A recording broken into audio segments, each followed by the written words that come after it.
Chingkhei amadi marup Frank ani mapok numit na lakpasida mapogi khuyada marup anina tawruba khudingmakta thonijari aduga aigi maikaidagisu happy birthday marup Chingkhei amadi marup Frank.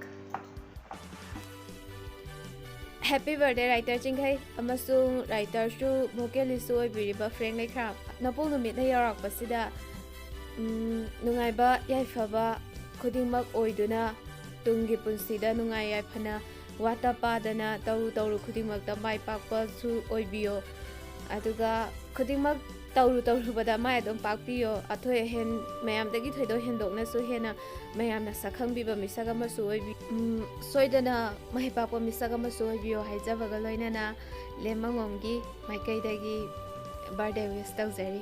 Happy birthday writer Chingkhei amasung Frank Leikhram. Happy birthday. Happy birthday da Frank amadi da Chingkhei. Punsi nungshana matam sangna mayam misaba tawang boibi masidagi hena ibumani gi pusida thingarakadaba awa anang hiyadubu mayok namangamani pangal thangna adu thinakoibiyo. Happy birthday. Happy birthday Chingkhei Moirang amadi Frank Leikhram. Ngasigi numitna lakpada adom-adom na tawge khanba thabak tharamsing ayat apan leitana mai pakna pangthokpa ngamba oibiyo isorna sumatam pumnamakta thaujanbiba oisano haina ina wish pijari. Happy birthday Chingkhei ga kana Frank nasi haba numitsidagi namanigi minjaba huding thungoijaro. Hi Priyarani amadi Chingkhei. Happy birthday ngasidagi ningjaba khuningba thungjaba mai papa hamdu ojero.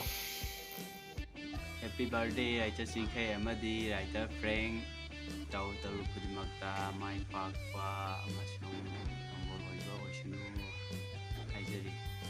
Happy birthday 5 March 2022 ngasigi numisna lakpada Chingkhei amadi Franki punchi nungsangba hena tawge khanbada mai pakpa oirasunu haina aigi maikaidagi wish tawjari. Happy birthday Chingkhei amadi Frank, all the best. Ngasigi yamna nungaraba numit marup Chingkhei amadi marup Frank anigi mapuk numit na lakpasida mapugi khoyakhada marup anina taru khudimagta mai pakpata ohenbiyo haina nijari aduga aigi maikaidagisu happy birthday marup Chingkhei amadi marup Frank. Hama mutada mocha voice of collection channel se being very company mapu ikong na krumchari masigi nungaraba numit Chingkhei amasung Frankie birthdays na lakpa matamda admin aigi taraptagi issue makoy ni da voice hojik mocha voice of collection channel asida achawba thodang mawduna leibiriba writer Chingkhei nahaki birthdays na lakpa anai yaudaba ngai efaba wata padaba amasung nangna writer gi lam asin leibase hena chokhatpa hena sidagi hena dialogue phasab udo ngamba writer mo oiba ngambo aigi taraptagi hajari aduga ani shuda khigi channel writer amasung vocalist ne leibiriba khigi Frank mahaki punsida shu anai yaudaba ngai efaba wata padaba mahakna tawba thabakuni mate shana yawi boy nakhoi ni gi birthday sina lakpasida aigi taraptagi wish pijari. Happy birthday.